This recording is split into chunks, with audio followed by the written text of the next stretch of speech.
Сәлеметсіздер ме, құрметті YouTube көрермендер? Бүгінгі раскладымызды сізге алдағы уақытта қандай ер адам жолығады, қандай жаңа ер адам, яғни бойдақтар болсын, немесе жұбыңызбен қарым-қатынас дұрыс болмай бір жаңа адам қалап жүретін болсаңыздар, көретін боламыз. Қандай адам сіздерге алдағы уақытта қарым-қатынас жасауға жолыққалы тұр деп көрейік. Бірінші ер адамды тауып алайық. Сізге қандай ер адам жолығады? Ойлаңыздар.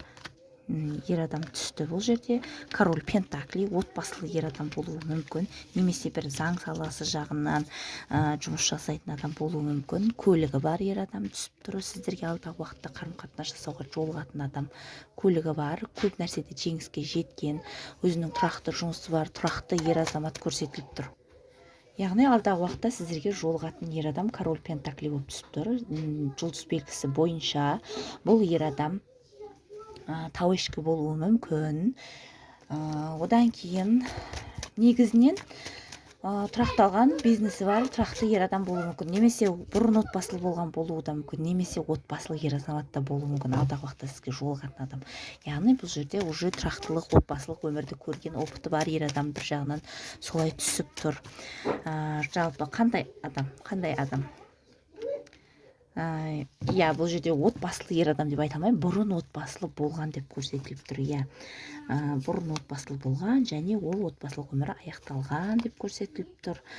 Болашақта ол бұрынғы отбасымен қайта қосылатын адам емес деп көрсетіліп тұр. Яғни уже карталарда көрсетіп тұр. Ер адам өзі бұл жерде как будто айтып тұрған сияқты, жоқ, мен отбасылы ер емеспін, бұрын отбасылы болған, қайта қосылуға мүмкіндігім жоқ деген сияқты, мен бойдақпын деген сияқты позицияны көрсетіп тұр. Бұл жерде ер адам қандай ер адам? Бір жағынан өте мықты, әйел адамдардың көңілін таба білетін, өте активный, пысық, әйел адамдардың көңілін қалай табу керек, не айту керек, не сөйлеу керек, барлығын білетін, уже опытный ер адам деп көрсетіліп тұр. Айтып тұрмын ғой, әсіресе сөз жағынан өте мықты, адамның көңілін аулай білетін адам деп көрсетіліп тұр. Қандай адам? Көрейік, алдағы уақытта сізге жолығатын адам. Бір жағынан сізге алдағы уақытта барлық нәрсесін айтпауы мүмкін, құпия сақтауы мүмкін. Жаңағыдай көп қызғанбайтын ер адам, яғни қызғанады, бірақ қызғанса да көп көрсетпейді қызғанышын. Сен анамен неге үйттің, неге сөйлестің, үйттің, бүйттің деген сияқты ондай нәрселер болмайды. Яғни қызғанса да көрсетпеуге тырысады. Сондай ер адам деп көрсетіліп тұр негізінде. Сырт көзге тұйық, ешкіммен араласпайтын сияқты, көп сөйлемейтін адам сияқты болып көрінгенмен, на самом деле араласып көрген кезде ашық, жарқын, көңілді таба білетін, жаңа айтып отырмын ғой, тұрақталған, сенуге болатын ер азамат жолыққалы тұр алдағы уақытта сіздерге. Алдағы уақытта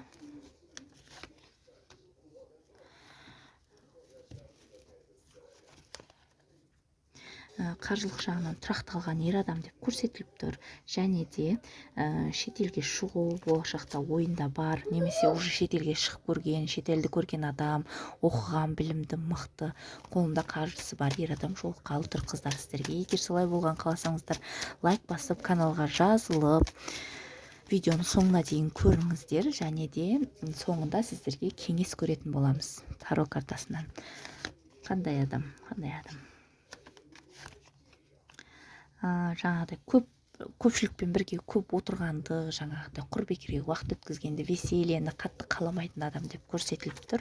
Но бірақ жаңағыдай көңіл көтеретін адамдарға қарсы емес, бірақ өзі бір жаңағыдай бір ұшқалақтап кететін адам емес, серьезный адам деп көрсетіліп тұр негізінен. Бұл алдағы уақытта сізге қарым-қатынас жасайтын, жолығатын адам. Жалпы сіз бұл ер адамды қазір танисыз ба? Сырттай болсын. Жалпы ол мүмкін коллегаңыз болуы мүмкін, ол мүмкін ол просто досыңыз болуы мүмкін, немесе бывшийіңіз болуы мүмкін қыздар. Және немесе қазіргі араласып жүрген адамдарыңыздың характеристикасы осыған келетін болса, онда осы адаммен ары қарата қарым-қатынас болады деген сөз сіздерде. Яғни әркім өзіне керегін естігені дұрыс қыздар. Сіз жалпы бұл адамды танисыз ба? Жалпы мен қазір картаға түсіп тұрған адам деп көрсетіп тұр. Бұл әсіресе бұл адамды ұзақ уақыттан бері танисыз уже деп көрсетіп тұр.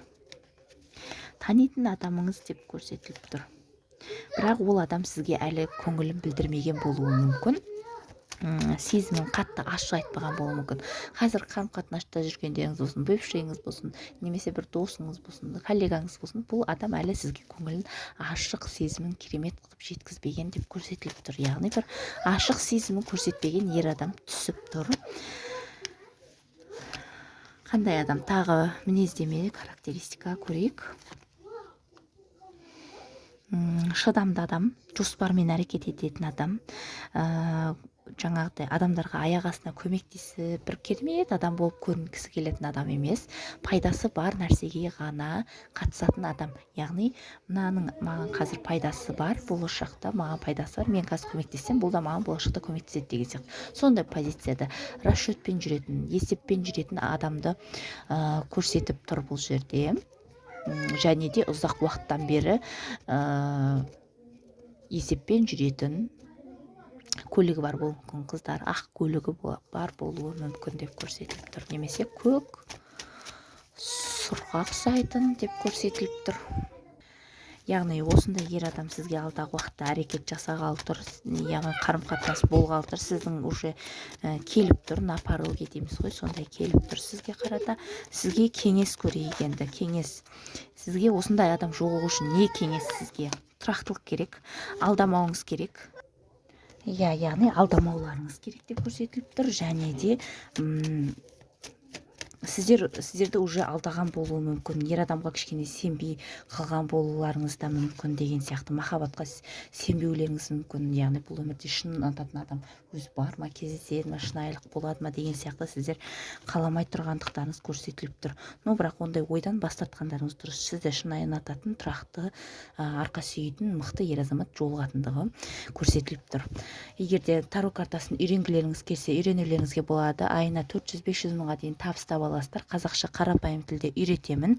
Менімен бірге болғандарыңызға рахмет. Соңына дейін лайк басып, комментарийға өз пікірлеріңізді жаза кетіңіздер. Сау болыңыздар.